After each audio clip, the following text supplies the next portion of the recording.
I am PL sir, Anupam Public School and College, Babuganj, Sikandra, Prayagraj.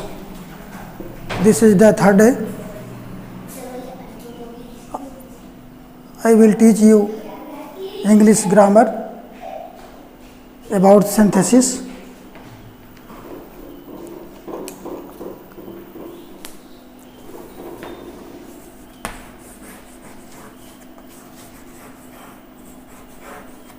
Synthesis, जैसा कि हम आपको साधारण वाक्य बनाने के कुछ पार्ट बता चुके हैं और कुछ और पार्टों को आज हम आप लोगों को बताएंगे कि उन पार्टों के माध्यम से कैसे आप सिंपल सेंटेंस बना सकेंगे।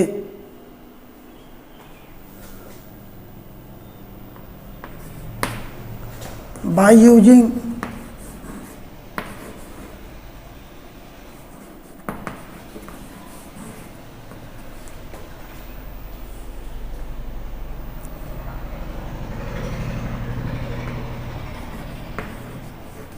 noun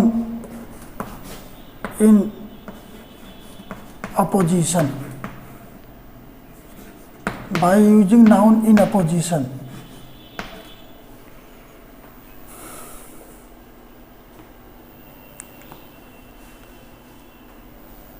इस नियम के द्वारा साधारण वाक्य बनाने के लिए उस नाउन को जो अपोजिशन में होता है उसे डबल इन्वर्टेड कामा के अंतर्गत रखा जाता है। अपोजिशन का मतलब होता है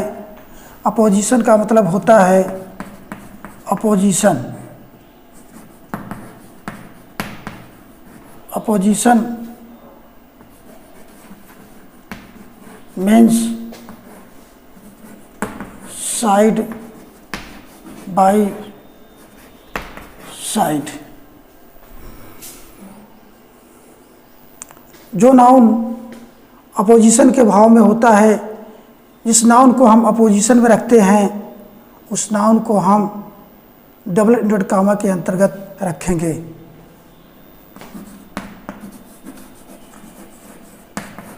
That is to say,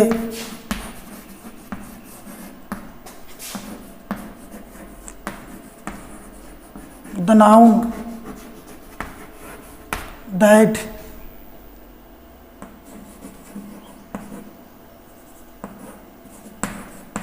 has to put under double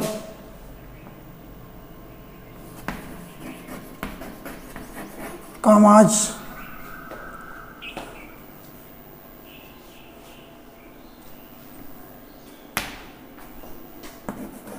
is in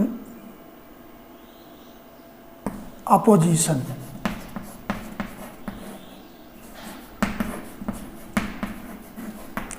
कहने का मतलब यह है कि जो नाउन अपोजिशन में होता है, जिसे जो नाउन डबल कामा के अंतर्गत रखना होता है, वही नाउन अपोजिशन में होता है।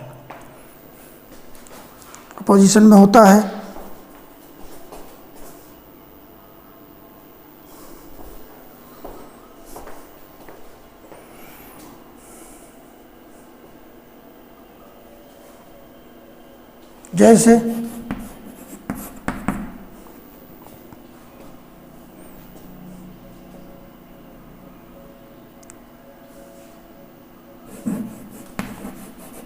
Rohit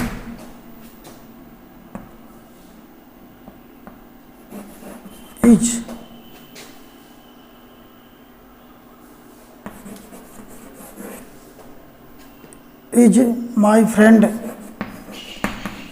Rohit is my friend.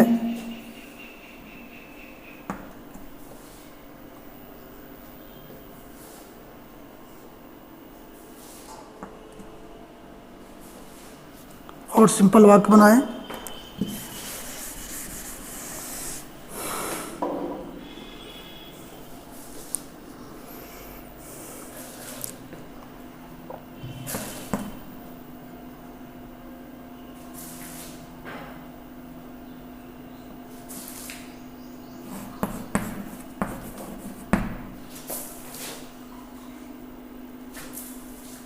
he is an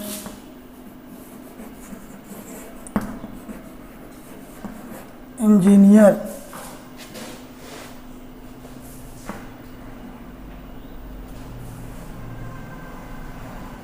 He lives in Delhi. बहुत सिंपल वाक्य है।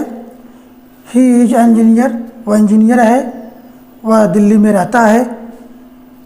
इसे केस इन अपोजिशन के माध्यम से साधारण वाक्य का साधारण वाक्य बना देना है। जैसे इसका आंसर होगा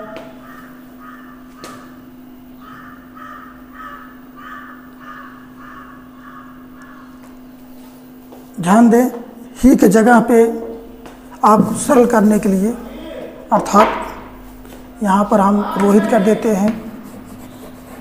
Rohit is an engineer, he lives in Delhi. Rohit apposition हो गया क्या, एन इंजीनियर। क्या हो जाएगा, Rohit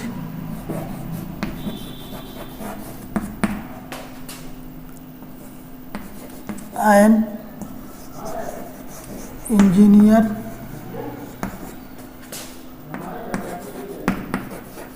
lives in Delhi.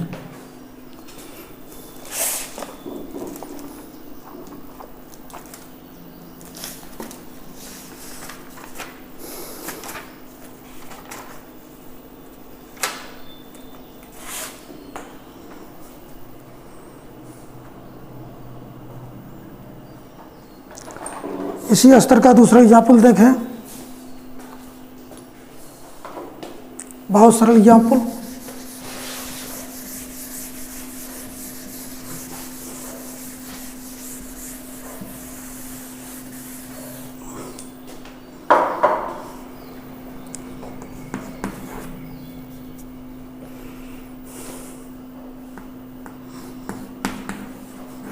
Her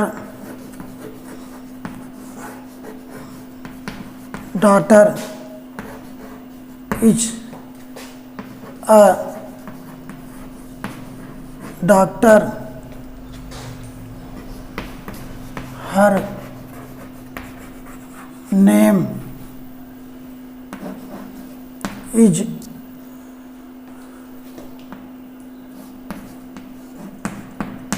Priyanka.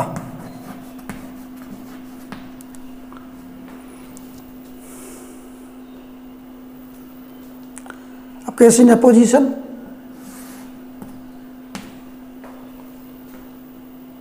पता चल गया वाक्य से। इसको साधारण वाक्य बनाएंगे, इसका आंसर हो जाएगा डॉटर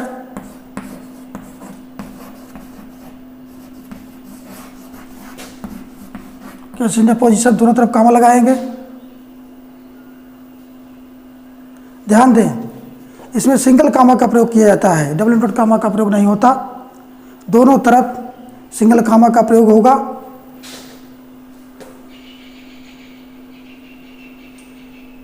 प्रियंका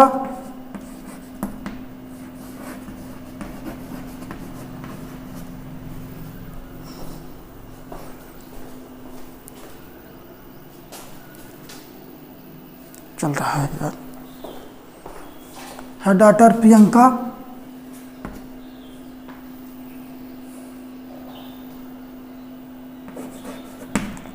is a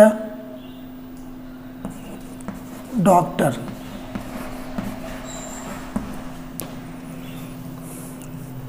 ये समझ में आ गया होगा। विद्यार्थी ध्यान दें, डबल इनवर्ट कामा का प्रयोग नहीं होगा, दोनों तरफ सिंगल कामा का ही प्रयोग होगा। हाँ, जो कामा लगेगा उस नाउन के दोनों तरफ लगेगा। अगला एग्जाम्पल देखें,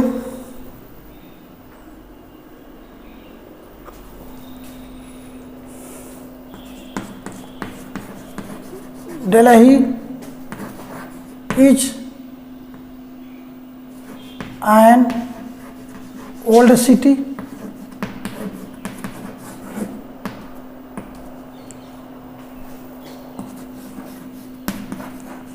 It is the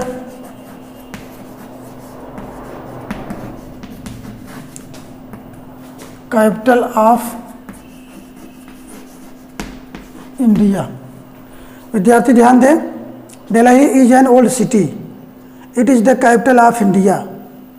दिल्ली पुराना शहर है, it is the capital of India, Bharat की राजधानी है। केस इन अपोजिशन पता चल गया होगा। इसको दोनों तरीके से आप जोड़ सकते हैं।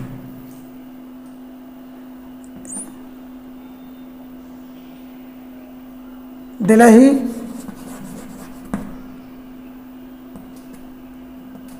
The capital of India,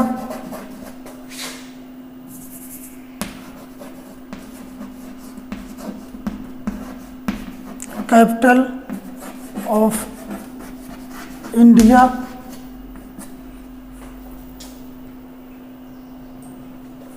comma लगा देंगे दोनों तरफ। Is an old city. इसको इस तरह से भी आप बना सकते हैं, Delhi an old city, an old city is the capital of India.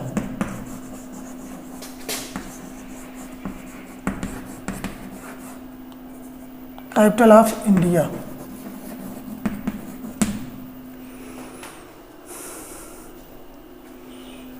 अगला एग्जाम्पल देखें।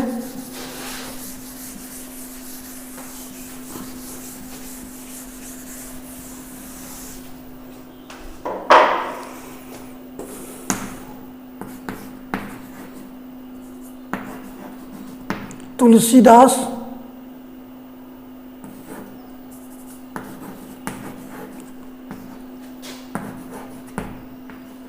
is a great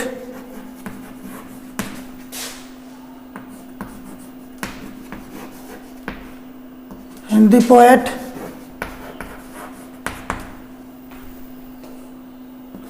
He wrote the Ramcharitmanas.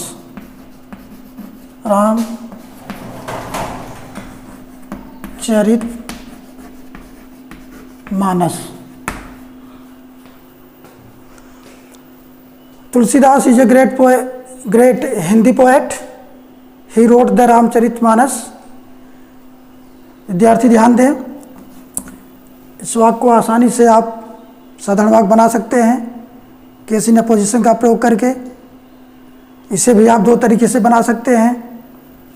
Tulsidas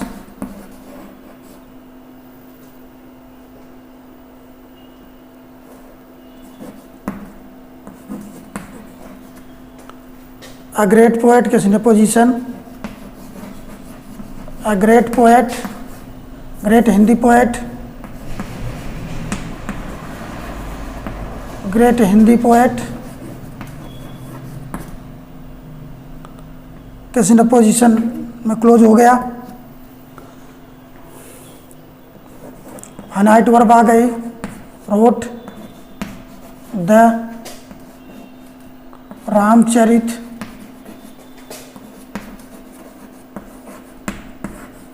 Manas.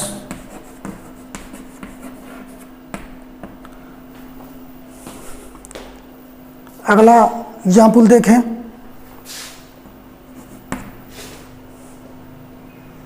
Shakespeare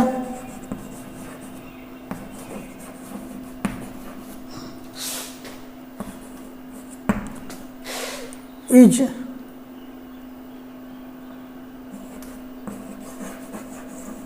great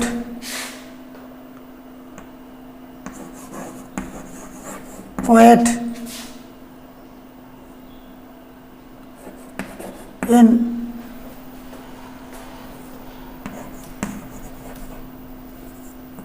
the history of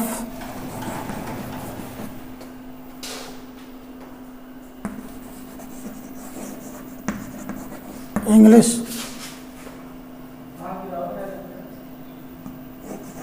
literature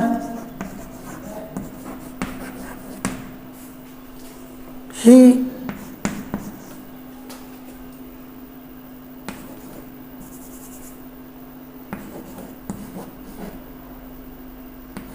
wrote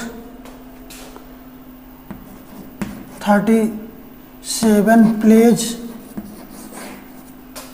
and 154 sonnets। विद्यार्थी ध्यान दें,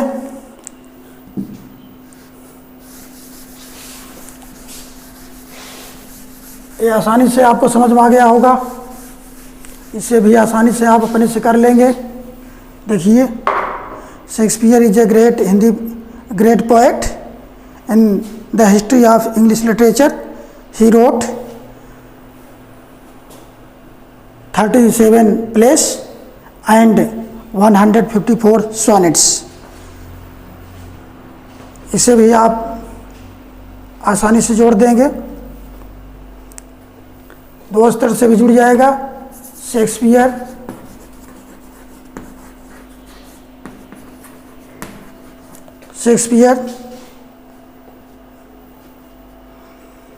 a great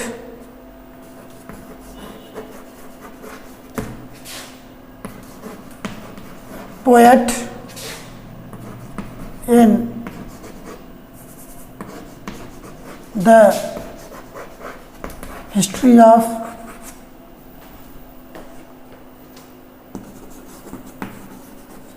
English literature।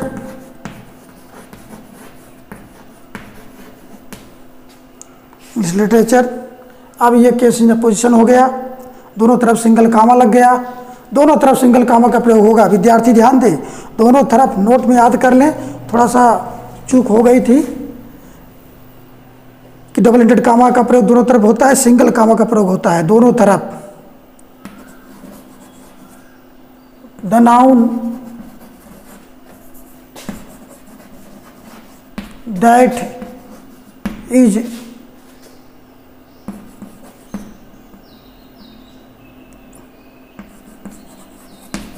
in the form of opposition is contained in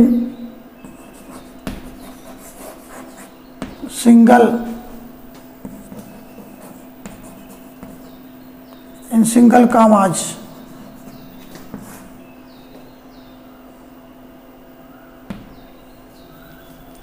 single comma में ही रखा जाता है, इसे आप ध्यान रखेंगे। तो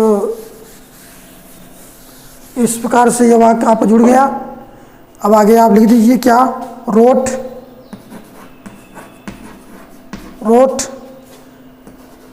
37 plays and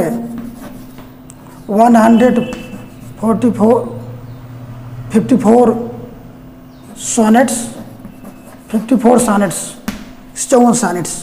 तो आपका वाक्य जुड़ गया, साधारण वाक्य। इसको आप दूसरे तरीके से भी जोड़ सकते हैं।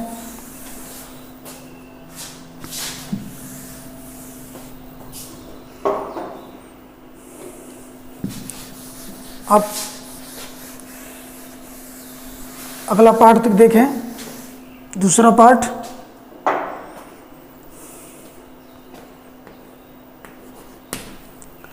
बहुत इंपॉर्टेंट पार्ट है। By using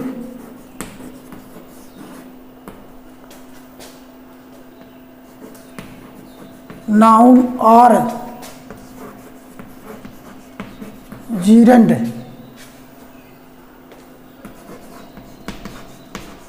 with preposition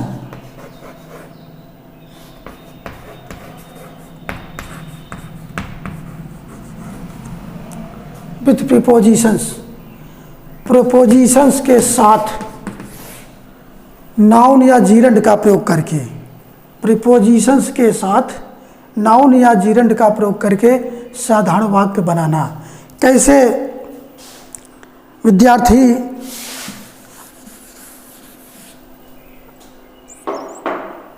preposition के साथ नाउन या जीरंड का प्रयोग करके साधारण वाक्य बनाएंगे? दिए गए वाक्यों को भली भांति आप समझ लेंगे, अर्थ को पकड़ लेंगे। अर्थ को पकड़ने के बाद उस वर्ब को या तो नाउन में बदलेंगे या जीरंड में। और महत्वपूर्ण बात है, उस नाउन को नाउन या जीरंड में बदलने के पहले उचित प्रीपोजिशन को रखना अनिवार्य है। जैसे एग्जाम्पल के रूप में देखें,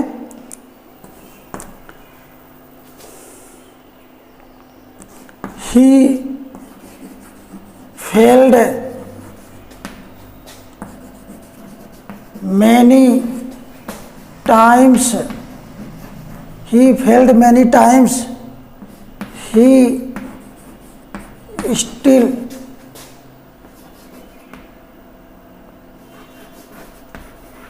hopes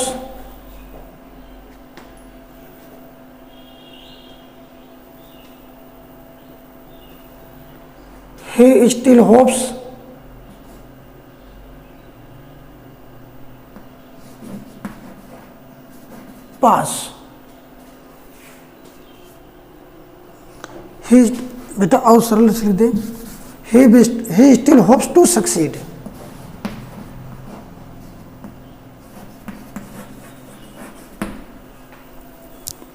वह अनेक बार फेल हो गया,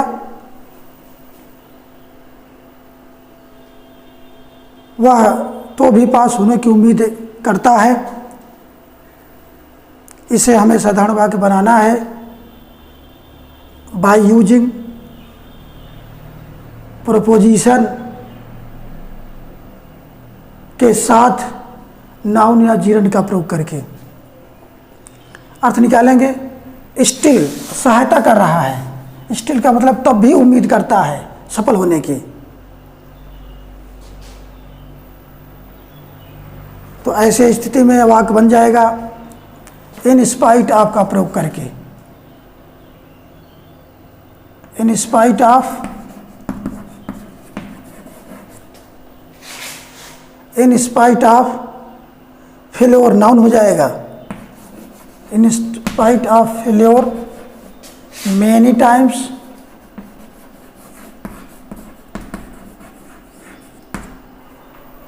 अब he hopes to succeed, he hopes to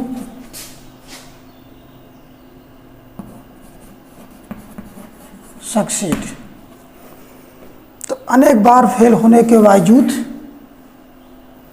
वह पास उत्तीर्ण होने की, सफल होने की उम्मीद करता है। तो ये आपका साधारण वाक्य बन गया। अगला वाक्य देखें, एग्जाम्पल देखें।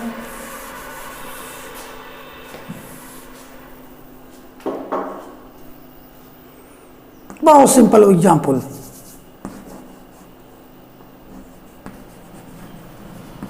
Ramesh is ill,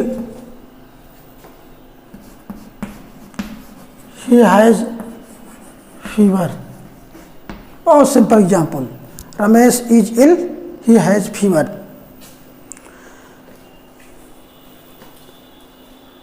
Ramesh is ill, he has fever. बहुत सिंपल एग्जाम्पल। प्रीपोजिशन के साथ नाउन या जीरंड का प्रयोग अवश्य करेंगे।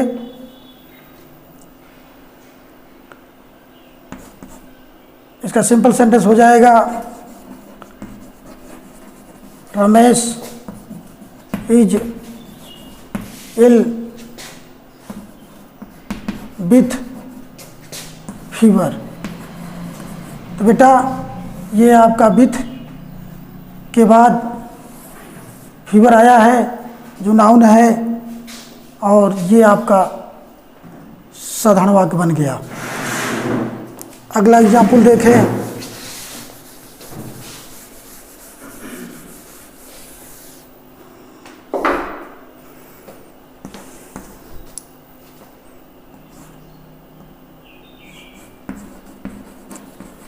Raman bought an old camera.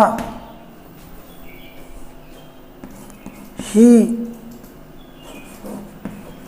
paid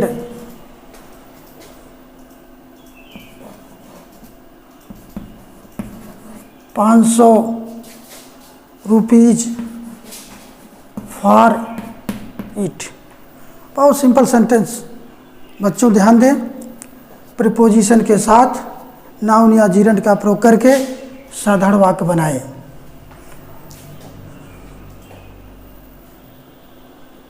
ये फॉर प्रीपोजिशन आपको मिल रहा है। तो रमेश ने क्या खरीदा? एक पुराना कैमरा। कितने में खरीदा? ₹500। इसका सिंपल सेंटेंस हो जाएगा,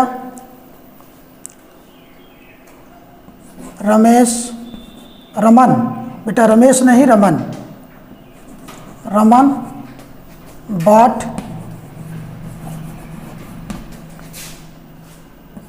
an old camera.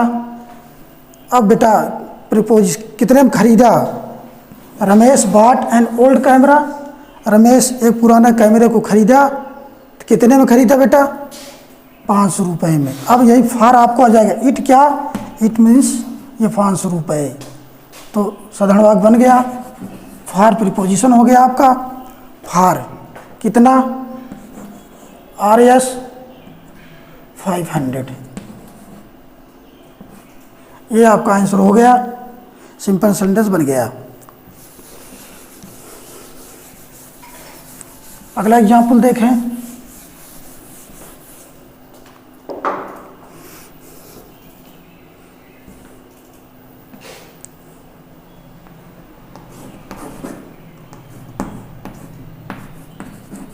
Diksha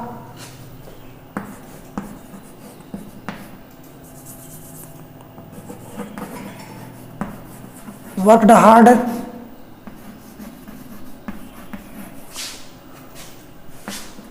she topped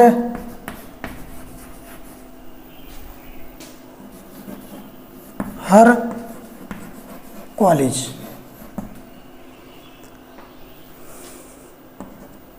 दीक्षा कठिन परिश्रम की और वह अपने विद्यालय टॉप कर गई। इसे साधारण वाक्य बनाना है। बच्चों, आपकी परीक्षा में ये नहीं दिया जाता कि किस पार्ट से साधारण वाक्य बनाना है, कौन सा फार्मूले का इस्तेमाल करके, कौन से नियम का इस्तेमाल करके साधारण वाक्य बनाना है, बल्कि सिर्फ यही लिखा जाता है सिंपल सेंटेंस में बदलना है। ऐसे लिखा रहेगा। हर पार्ट आप समझे रहेंगे तो आसानी से आप बना लेंगे। इसे बनाइए। दीक्षा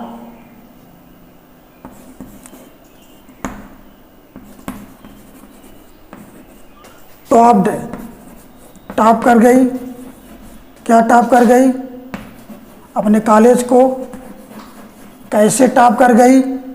अब पहले प्रीपोजिशन की ज़रूरत है, बाई। क्या करके? अब इसे नाउन बनाना है कि जीरंड बनाना है? वह का भाव क्या कह रहा है? जीरंड के लिए कह रहा है, जीरंड के अर्थ में। By working hard, by working hard.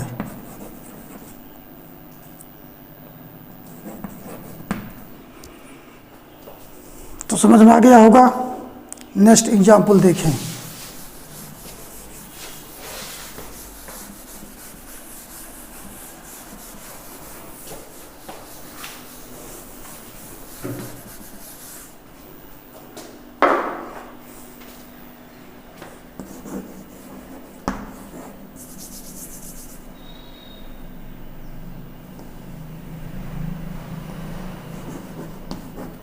Mister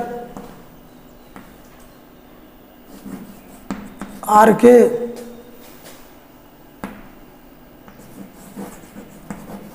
gave me advice. He also helped me. बेटा बहुत साधारण वाक्य है कि मिस्टर आर के ने मुझे सलाह दिया और उसने मेरी मदद भी की। बेटा प्रीपोजिशन को पहले पकड़ना होगा, इसके बाद ही आगे नाउन या जीरंड के विषय में सोचना होगा। अर्थ निकालने से ही पता चलेगा किस प्रीपोजिशन की आवश्यकता है।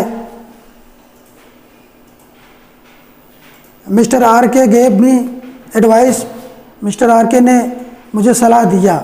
ही आल्सो हेल्प्ड मी, मेरी मदद भी किया। बहुत तेज़ नहीं चल रहे हैं बेटे, आपको लोग समझ में आना चाहिए। आपको समय दे रहा हूँ सोचने के लिए।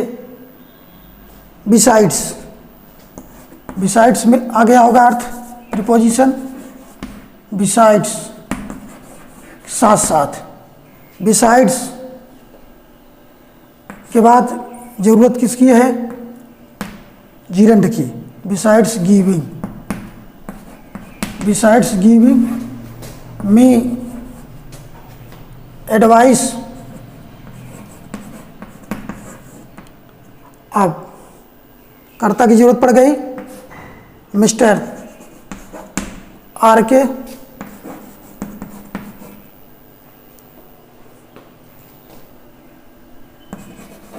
हेल्प मी, आपका फाइनाइट वर्ब मिल गया। अब आल्सो की भरपाई बिसाइड्स ने कर दिया। अब आपको आल्सो की जरूरत नहीं है। मुझे सलाह देने के साथ साथ मिस्टर आर के ने मेरी मदद भी की। इसका अर्थ साधारण वाक्य में हो गया।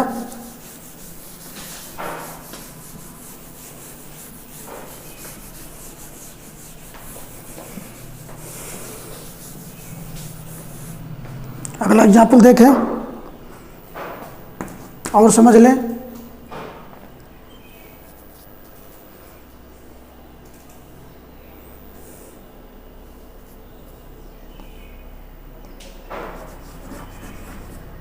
The final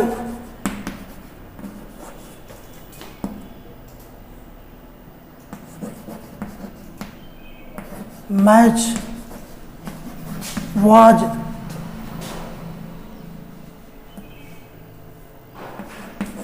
over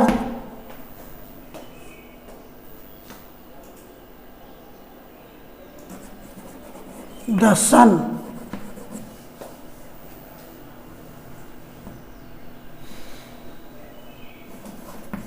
was not set। Final match समाप्त हो गया था, सूर्य अस्त नहीं हुआ था।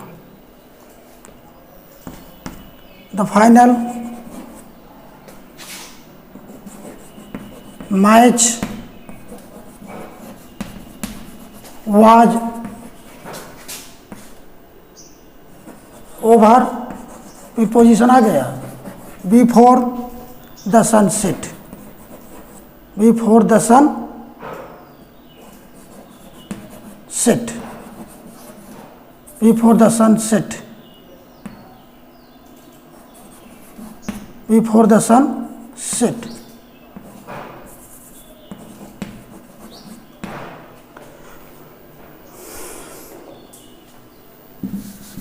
अगला वाक्य देखें। ये पार्ट आपको समझ में आ गया होगा। अब अगला पार्ट देखें।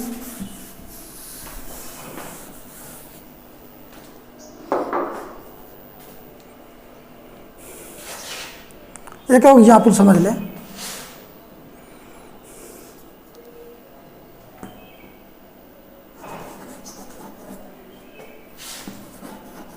The sun rose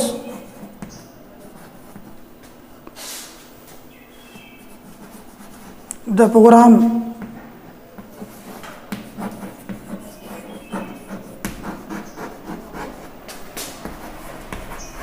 was not ended। सूर निकला, प्रोग्राम समाप्त नहीं हुआ। उसी स्तर का एग्जाम्पल है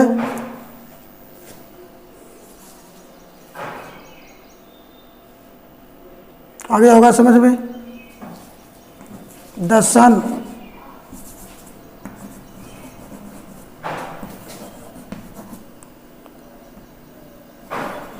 रोज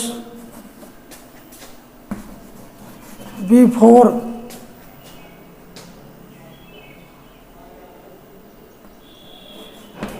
द एंड, नाउन जरूर पड़ गई। The sun rose before the end of the programme.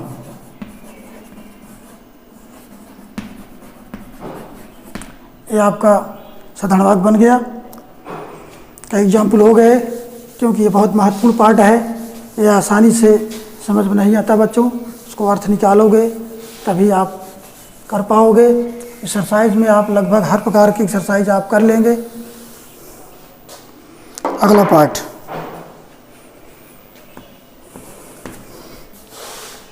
By using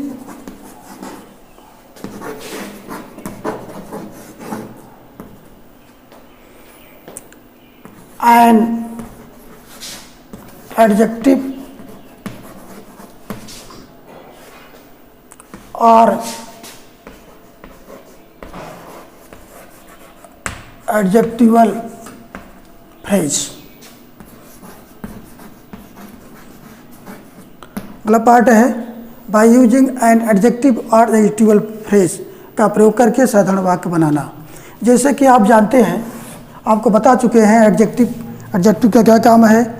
adjective is the word that is used to denote noun और pronoun. Means adjective does the work of qualifying to a noun और pronoun.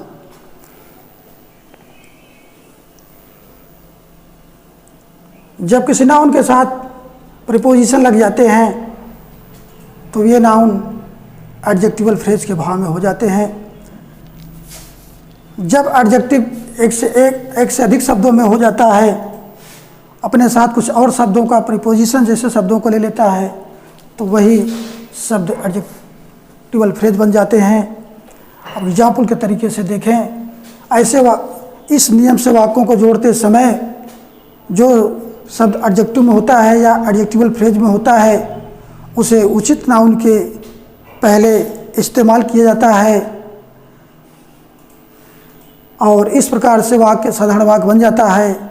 और जो adjectival phrase होते हैं उन्हें उस noun के पास नहीं रखा जाता, बल्कि उचित जगह पर रखा जाता है, या तो वाक्य के बीच में या तो वाक्य के अंत में। जैसे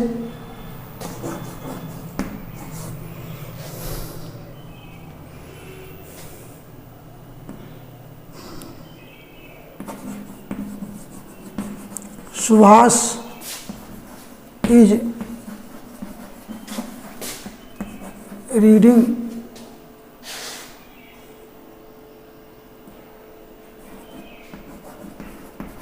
a novel।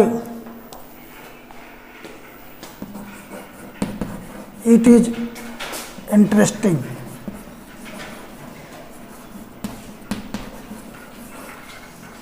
It is interesting।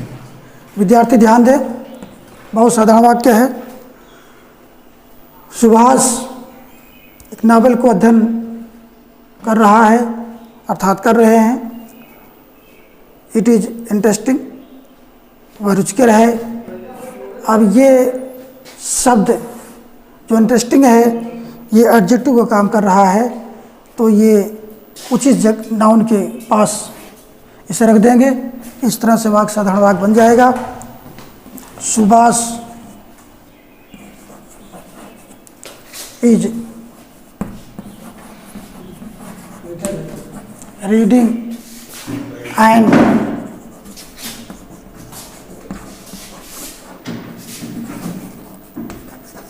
Interesting novel.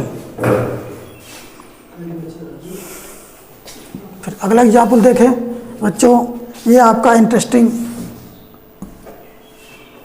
Adjective का काम किया, नाउन की विशेषता बता रहा है। और ये आपका एन क्यों आ गया एक जगह पे, क्योंकि यहाँ आर्टिकल जो आई आया है वावेल। आर्टिकल के बारे में थोड़ा सा जान लें बच्चों। आर्टिकल 2 होती है, 3 होते हैं, ए, एन और द। ये 3 आर्टिकल हैं। तीनों आर्टिकल को 2 भागों में बांटा गया है, डिफिनिट आर्टिकल और इनडिफिनिट आर्टिकल। डिफिनिट आर्टिकल कौन है? ये द है। और ये एन क्या है? ये बेटा इनडिफिनिट आर्टिकल है, ए एन। ध्यान दें, ए एन में ये अकेला है, ये अंतर है, 2 लोग हैं। ये जहाँ भी जाएगा अकेला जाएगा, कोई झगड़ा नहीं होगी, कोई बात नहीं होगी। लेकिन यहाँ 2 शब्दों का इस्तेमाल, 2 आर्टिकल का इस्तेमाल किसी भी शब्द के पहले नहीं होगा। ऐसे स्थिति में अंग्रेजी के 26 अल्फ़ाबेट होते हैं, 26 होते हैं। इसमें से सब कुछ वावेल्स होते हैं और कॉन्सोनेंट्स होते हैं। जो काम वावेल से करता है वावेल का हकदार बनता है, जो कॉन्सोनेंट का काम करता है कॉन्सोनेंट का हकदार बनता है। तो जो शब्द, महत्वपूर्ण बात यह है प्रोनाउंसिएशन, साउंड, ध्वनि। यदि इको वावेल का हो रहा है, whether the word is in Wavell और not, but pronunciate the sound of vowel takes with it an article। चाहे वो शब्द वावेल में हो या ना हो, आर्टिकल का प्रयोग उस स्थिति में होगा यदि उच्चारण स्वर का होता है। और कॉन्सोनेंट में शब्द होते हैं किंतु उच्चारण स्वर में होते हैं, तो भी एन का ही प्रयोग होता है। The word does not pronunciate the sound of vowel, the sound does not pronunciate the sound of vowel means that is to say very simple word, if the word is not given in vowel but pronunciate the sound of vowel, in that condition article and is used with it। जैसे कहने का मतलब यह है कि शब्द Wavell में नहीं है लेकिन उच्चारण में वावेल का स्वर का कर रहा होता है, तो उस स्थिति में एन का प्रयोग होता है। जैसे लिखते हैं ऑनेस्ट, ऑनेस्ट, आवर, हॉस्टाइल। ऐसे बहुत से शब्द हैं जो ये साइलेंट हो जाता है, ये साइलेंट हो जाते हैं, उच्चारण स्वर से होता है, इसलिए आइन का प्रयोग होता है।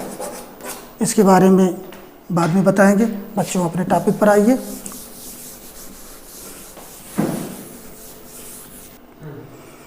ये आइन हो गया, इसलिए यहाँ पर आइन का प्रयोग होगा क्योंकि उच्चारण हो रहा है स्वर का। यह आपका साधारण वाक्य बन गया। अगला एग्जाम्पल देखें।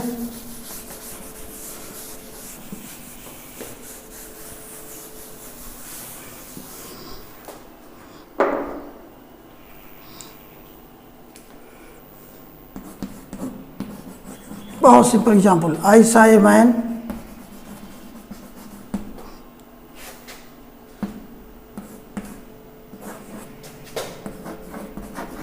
He was laborious. Laborious adjective है। तो मैंने एक आदमी को देखा, एक इंसान को देखा, और वह इंसान कैसा था? परिश्रमी था। अब ये एडजेक्टिव काम कर रहा है, इस नाउन के लिए विशेषता बता रहा है, तो जोड़ते समय साधारण वाक्य बन जाएगा, एक फाइनाइट वर्ब गायब हो जाएगी।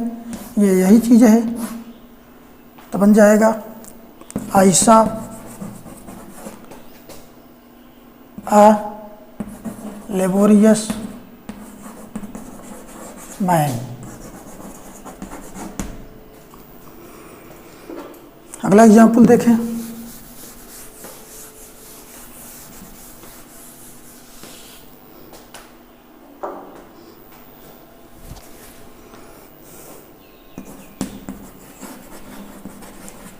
There is a book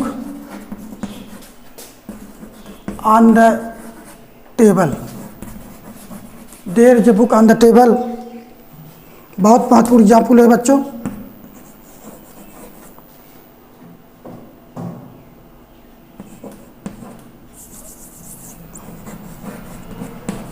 it is the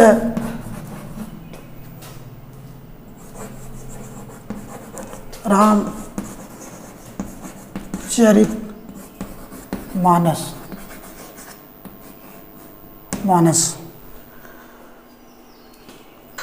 अब एडजेक्टिवल फ्रेज बेटा ध्यान दें।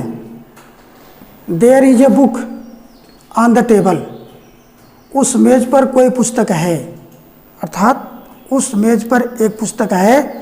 वह पुस्तक क्या है? दूसरे वाक्य कह रहा है रामचरित मानस। अब बनाना है साधारण वाक्य। The book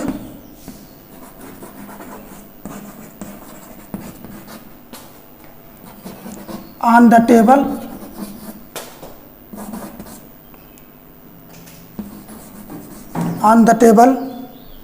is the Ramcharit Manas. The book on the table is the Ramcharit Manas. बेटा एडजेक्टिवल फ्रेज ध्यान दें। द बुक हो गया नाउन, ये आपका ऑन द टेबल उस मेज पर जो पुस्तक है, उस मेज पर पुस्तक जो है वो क्या है? रामचरित मानस। तो आपका साधारण वाक्य बन गया। इसी प्रकार से दूसरा एग्जाम्पल देखें।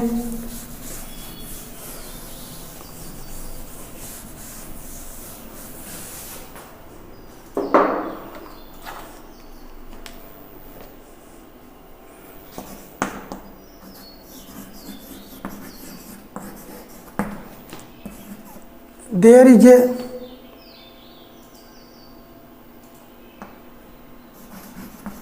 man in the office. There is a man in the office.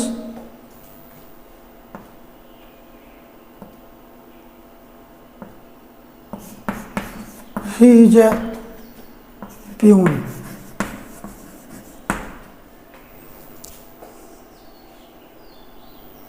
ध्यान दीजिए। There is a man in the office, he is a peon. साधारण वाक्य बनेगा।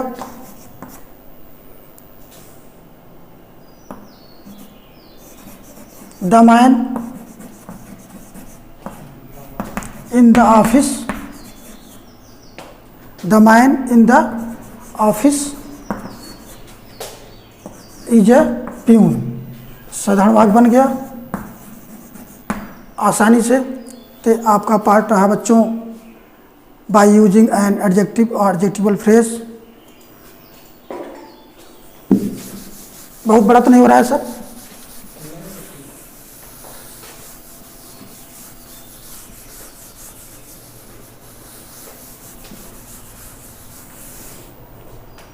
नेक्स्ट पार्ट है by using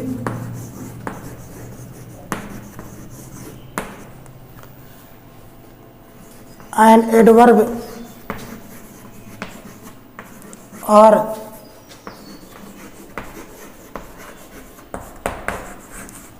adverbial phrase।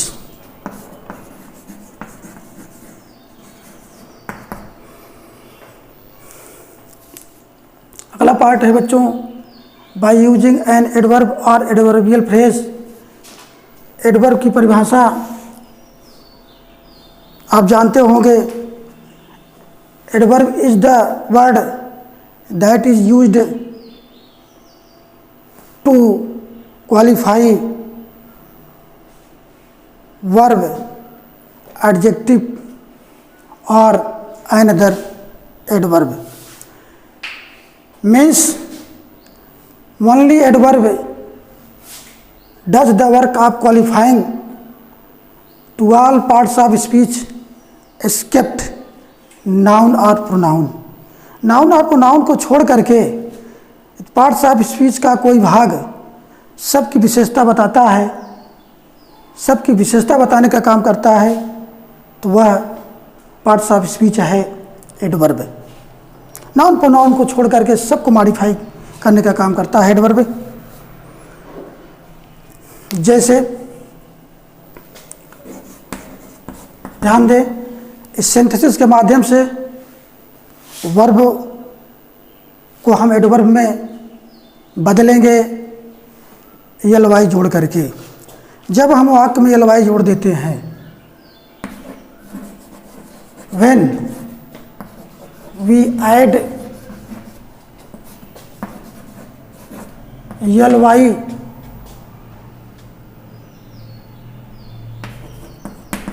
With any verb और adjective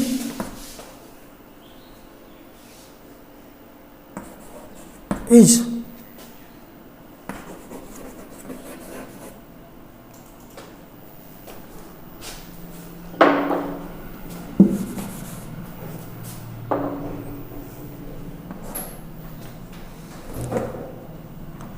जब हम यलवाई किसी वर्ब या एडजेक्टिव के साथ लगा देते हैं तो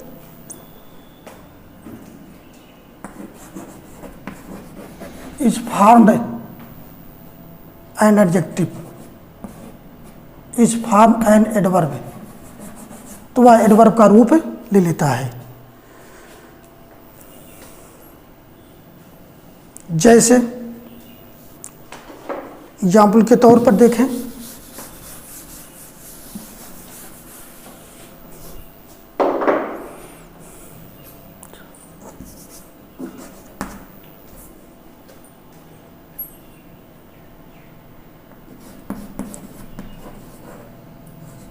he escaped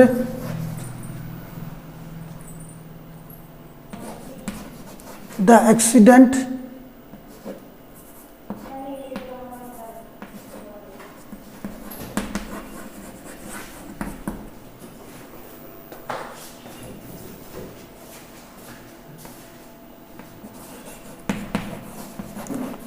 it was fortunate। और सिंपल वाक्य है, it was fortunate.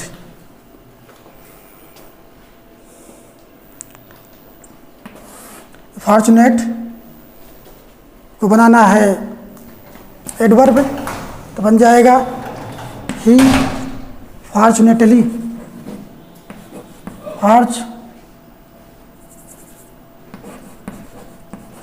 He fortunately escaped,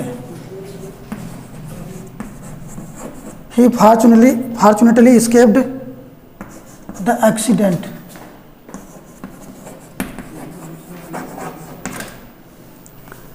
सौभाग्य से एक्सीडेंट से बच के निकला। अगला एग्जाम्पल देखें,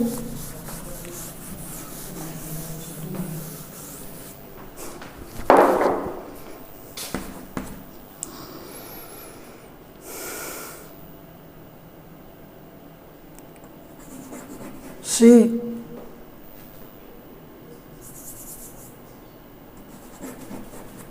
topped her school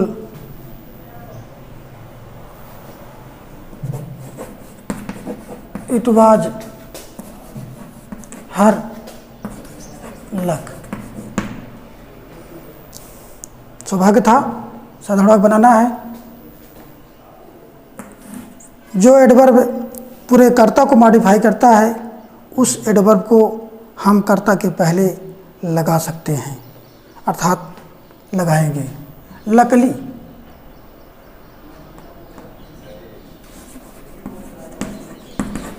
लकली कामा लगा देंगे। सी टॉप्ड हर स्कूल, सौभाग्य से वह अपना स्कूल टॉप कर गई, किस्मत से। अगला एग्जाम्पल देखें,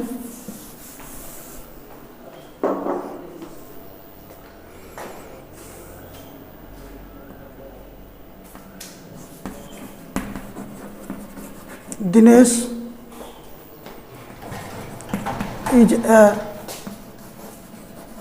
जेंटलमैन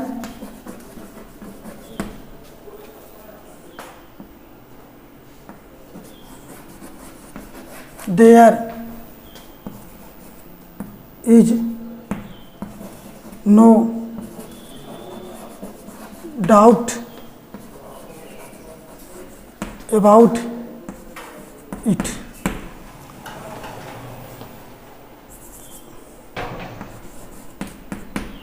उसमें कोई संदेह नहीं है, कोई एक अच्छे इंसान है। दिनेश सदावाक बन जाएगा, एडवर्ब जोड़ना है। नो डाउट से दो तरीके से बना सकते हैं। नो डाउट को हम एडवर्ब बना देंगे, अनडाउटेडली बन जाएगा। Dinesh is undoubtedly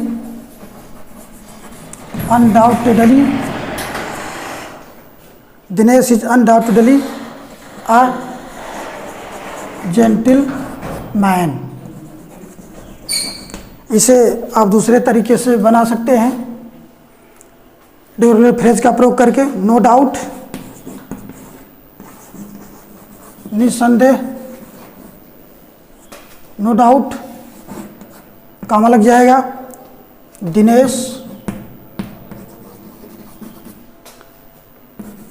is a gentleman.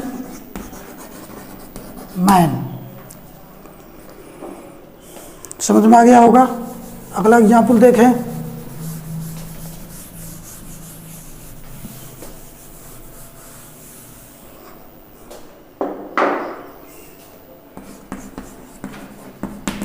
He will come to see me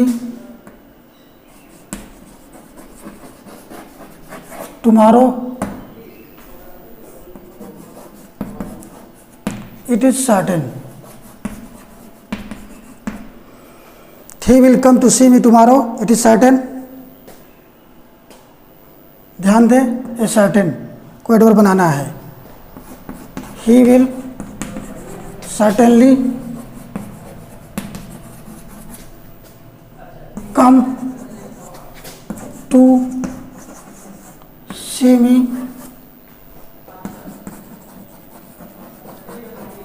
tomorrow। ये आपके महत्वपूर्ण पाठ रहे आज। एक्सरसाइज आप अपनी पुस्तकों से देख लेंगे। एक्सरसाइज में आपको कोई परेशानी नहीं होगी। बस इतना ही।